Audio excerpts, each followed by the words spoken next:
Alright, so as many of you know, I practice magic. I love hypnosis, but there's going to be no magic tricks today in this sort. There's going to be one magic trick. So I want all of you to sit up in your seats. Sit up, let's go. Okay. Well, sit down, but you can... Alright. Now, all of you, place your hands in front of you, like this. Let's go. Now, turn them like this, and hook them like this. You want to hold your hands a little higher. Now, you take the thumbs on the bottom, and when you're ready, turn them up.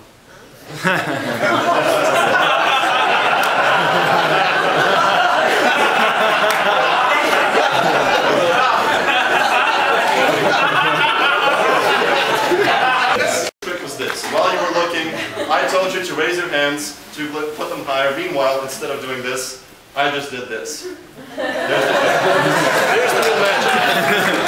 The magic is dick. Why? Because I was sitting at the piano, and one day he was sitting here also. I walked by, and I asked him to teach me a little bit how to sing. And you know what he did? He told me a story about this woman, an opera singer, who had this 8-foot-long piano. Or was it a man? I can't remember now. But basically, when they breathed in, the whole piano just went flying. So I decided to practice some of it, and I got nowhere. But last year, I'm dreaming of a life just like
I'd like to thank each one of you parents, all of you, for putting the meals together, for cleaning up the pots and pans so that BH has to come back and realize that 99% of it is done, for cleaning outside, for making your wonderful children. And finally, this is the mysterious part of the magic. I promise you, this is the promise I make right now. Tonight, something will happen. Something very strange. Sorry, I promise you. Tonight, something magical will happen to every single one of you. Your lives will begin to change. Whether it's instantaneous or from this day on, I can't tell you why, but that's the magic.